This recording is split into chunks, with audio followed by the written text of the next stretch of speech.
গ্রেফতারকৃত আকাশ মণ্ডল ওরফে ইরফানের দেওয়া তথ্য অনুযায়ী মূলত জাহাজের মাস্টারের ওপর ক্ষোভের কারণেই তার উদ্দেশ্য ছিল জাহাজের মাস্টারকে হত্যা করা, এবং এই হত্যাকাণ্ড সংগঠিত করার পর যখন সে বুঝতে পারে অন্যান্য যে ক্রুরা আছে তারা সে পালিয়ে গেলে তার সম্পর্কে তথ্য দিয়ে দেবে, তাই আইনশৃঙ্খলা রক্ষাকারী বাহিনীর হাত থেকে রক্ষা পাওয়ার জন্য সে ক্রমান্বয়ে বাকি সদস্যদেরকে হত্যার চেষ্টা করে। গত 23 ডিসেম্বর 2024 তারিখ চাঁদপুরের হাইমচরে এমবি আল বাখেরা জাহাজে 7জনকে হত্যা ও একজনকে গুরুতর জখমের ঘটনা ঘটে।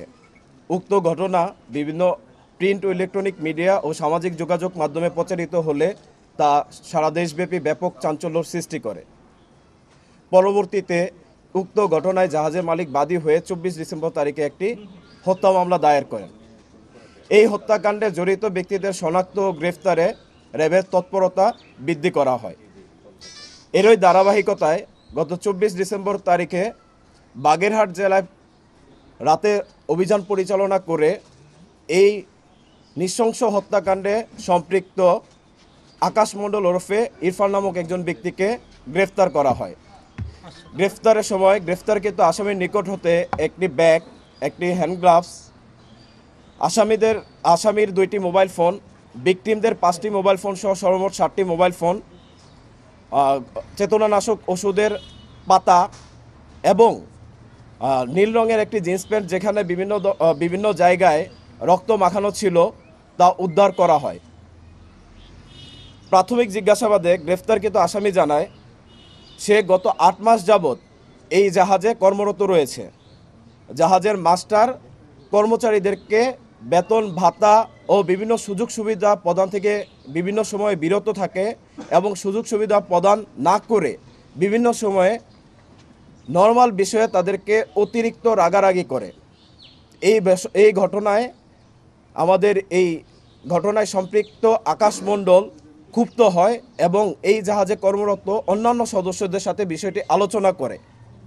তবে আসামির দেয়া তথ্য মতে এই জাহাজে কর্মরত অন্যান্য যে কোনো সদস্য যখন কোনো রকম তাদের অধিকার নিয়ে কথা বলতে চায় তাদেরকে কোনো ধরনের বিচার বিবেচনা না করেই জাহাজ থেকে বিতাড়িত করা হয়, এমনকি তাদের বেতন ভাতাও প্রদান করা হয় না, যার কারণে জাহাজে কর্মরত অন্যান্য সদস্যরা তার সাথে একমত পোষণ করে এই অন্যায়ের প্রতিবাদ করত না।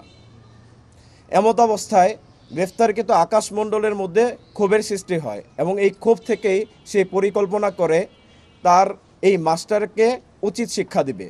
এই পরিকল্পনার অংশ হিসেবেই আনুমানিক গত 18 ডিসেম্বর তারিখে তিনি 3টি পাতা ঘুমের ওষুধ ক্রয় করেন এবং নিজের হেফাজতে রেখে দেন।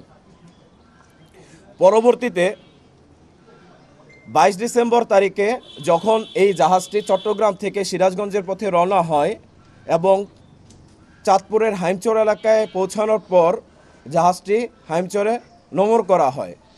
নোঙরকালীন সময়ে জাহাজে ভিকটিম যিনি বর্তমানে বেঁচে আছেন জুয়েল এবং এই আসামি আকাশ মণ্ডল ওরফে ইরফান, তারা 2 জন জাগ্রত অবস্থায় ছিল। দুপুরের খাবার খাওয়া শেষ করে যখন এই জাহাজের বাবুর্চি রানা রাতের খাবার রান্না করে তখন রাতের খাবারের তরকারিতে এই গ্রেফতারকৃত আসামি সে আমাদেরকে জানায় সে নিজে রান্নাঘরে প্রবেশ করে এবং 3 পাতা ঘুমের ওষুধ ওই তরকারির সাথে মিশ্রিত করে।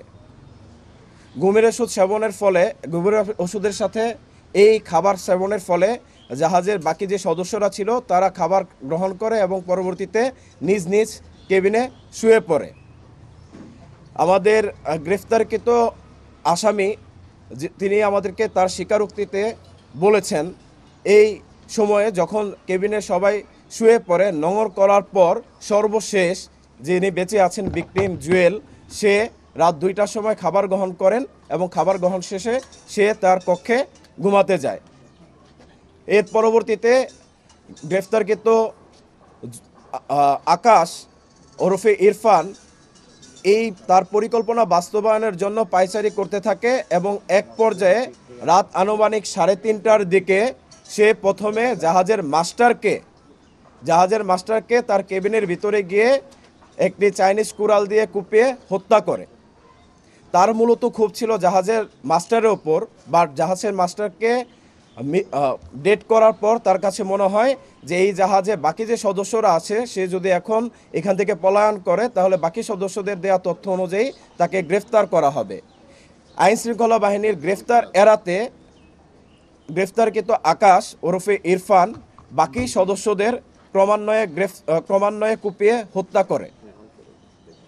ভোর আনুমানিক 5:30টার দিকে যখন অন্যান্য নোঙর করা জাহাজগুলো তাদের গন্তব্যস্থলে ছেড়ে যায় তখন এই গ্রেফতারকৃত আকাশ তার এই জাহাজটিকে চালিয়ে যাত্রা করে এবং 1 ঘন্টা জাহাজটিকে চালানোর পর হাইমচরে গিয়ে জাহাজটি আটকা পড়ে। পরবর্তীতে একটি মাঝির নৌকার দ্বারা সে চরে গিয়ে অবস্থান করে এবং সেইখান থেকে আত্মগোপনে চলে যাওয়ার উদ্দেশ্যে বাগেরহাটে গমন করে। গ্রেফতারকৃত আসামির বিরুদ্ধে পরবর্তী আইনানুগ ব্যবস্থা গ্রহণ প্রক্রিয়াধীন রয়েছে।